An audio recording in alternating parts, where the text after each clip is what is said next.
जैसे हम जाते हैं स्टूडियो में फ़ोटो खिंचवाने के लिए, तो वो कैमरामैन कहता है, स्टूडियो वाला कहता है कि देख लो शीशा में, तैयार हो जाओ, अच्छा से अपना बाल वाल ठीक कर लो, है कहीं बाल इधर लटका हो उधर लटका हो तो फिर फ़ोटो जब खींचेंगे तो लटका हुआ आ जाएगा, फिर चेहरा खराब हो जाएगा, पसीना हो पोंछ लो अच्छा से। अंतिम समय तक जब वो बैठता है, जब वो फोटो 1 2 3 क्लिक करता है, तब तक वो जैसे रहेगा वैसे फोटो आ जाएगा, है ना। उस समय भी अगर आंख बंद कर दिया तो आंख बंद हुआ आ जाएगा। वैसे ही हमारी अंतिम समय है, मृत्यु का समय। उस समय जैसा आपकी भावना हो, ये गीता में भगवान ने बहुत साफ बताया है, यम यम वापि स्मरण भावम त्यजतन्ते कलेवरम तम तमैव इति कौन्तेय सदा तद्भाव भावित।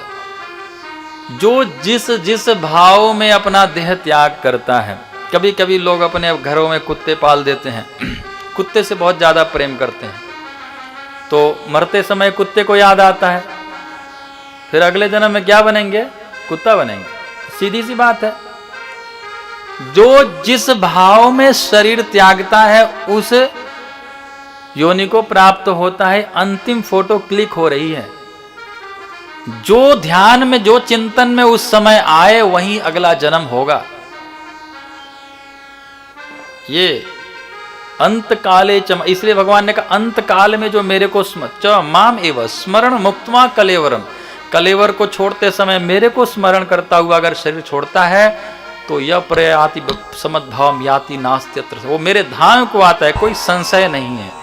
जो अंत समय में मेरे को याद करते हुए देह त्याग करते, इसीलिए उनको याद करते हुए, भगवान को याद करते हुए हम देह त्याग करने का प्रयास करते हैं। लेकिन पितामह भीष्म को तो अनायास मिल रहा है, सामने भगवान खड़े हैं, लो देखो मेरे को है, और दर्शन करते हुए देह त्याग कर रहे। बहुत बढ़िया देह त्याग था पितामह भीष्म का।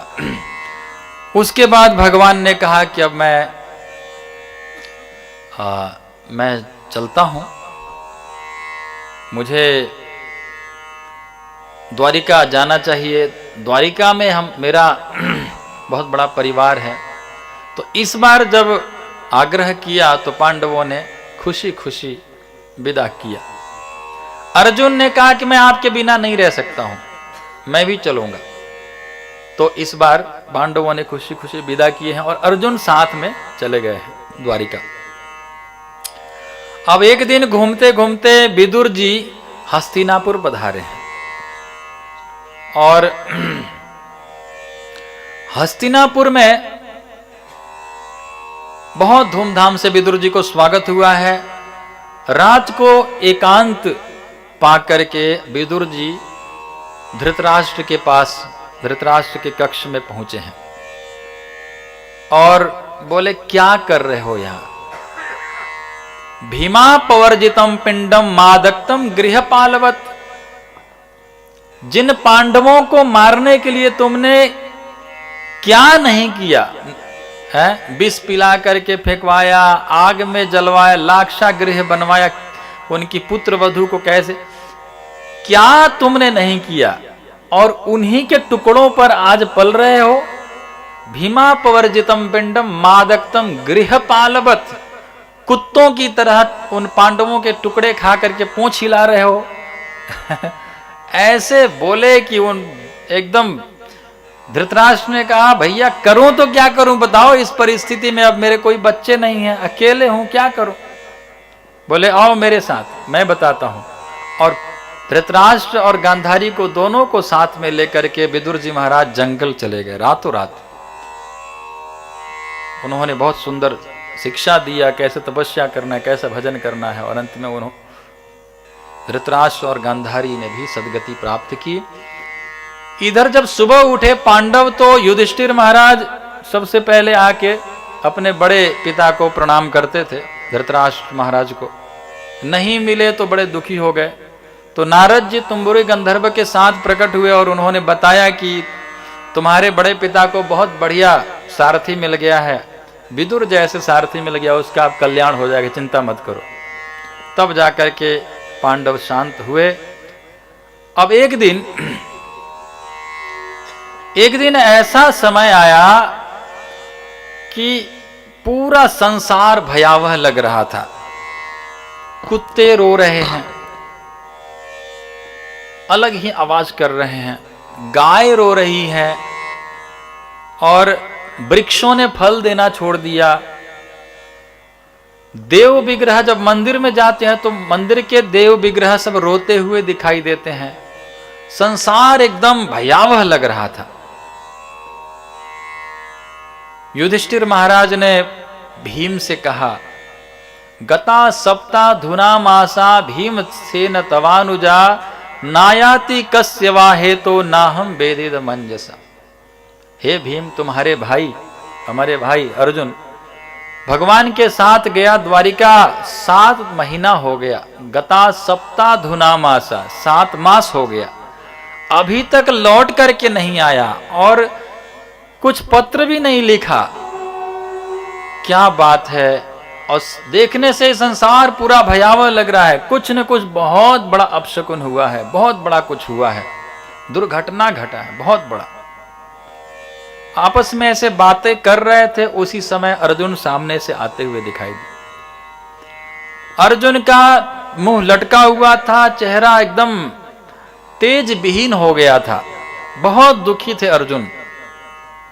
अर्जुन की स्थिति, तेज विहीन चेहरा देख करके युधिष्ठिर महाराज दौड़ करके गए, जोर से आलिंगन कर लिए, बोले भाई बताओ तुमने क्या कर दिया? तुमसे कोई गो हत्या तो नहीं हो गया, कोई ब्राह्मण हत्या तो नहीं हो गया, कोई बूढ़े को खिलाए बिना तो नहीं खा लिया, कोई पर स्त्री गमन तो नहीं हो गया? इन सब को करने से, इन सब के द्वारा तेज विहीन हो जाता है व्यक्ति। चेहरा पर जो तेज है वो तेज विहीन हो जाता है। तो ये सब तो तुमसे नहीं हो गया। और द्वारिका में सब कैसे हैं? सब कुशल मंगल तो है। और हमारे कृष्ण कन्हैया कैसे हैं? हमारे भगवान कृष्ण द्वारिकाधीश कैसे हैं? जो ये बात पूछे, अर्जुन को रहा नहीं गया। अर्जुन ने बोलना शुरू किया। अर्जुन ने कहा, वंचितो हम महाराजा हरिणा बंधु रूपिणा ये न मे पहरितम तेजो देव विस्मापनम महत। वंचितो हम वंचित हो गए। हरिणा बंधु रूपिणा, जो हरि हमारे बंधु बन के रहे थे, हमारे सखा, हमारे भाई बन के रह रहे थे, वो हमारे हरि, वो हमारे सखा भगवान कृष्ण, वो हमको छोड़ करके अपने धाम स्वधाम प्रस्थान किए। जो ये बात सुने पांडवों का, तो उसमें कुंती माता आई थी कि यदुवंशियों का कुशल समाचार सुनने के लिए आई थी। जैसे सुनी कि भगवान अपने धाम को प्रस्थान कर गए, कुंती माता ने तुरंत पद्मासन लगाया, अपना देह त्याग कर दी। भगवान नहीं रहे तो मैं क्या करूंगी? तुरंत पद्मासन लगाया और देह त्याग कर दिया। और राम अवतार में भी भगवान के विरह में देह त्याग किए थे दशरथ जी। राम राम राम राम करते हुए देह त्याग कर दिए थे। कुंती माता भगवान कृष्ण के विरह में तुरंत देह त्याग किया।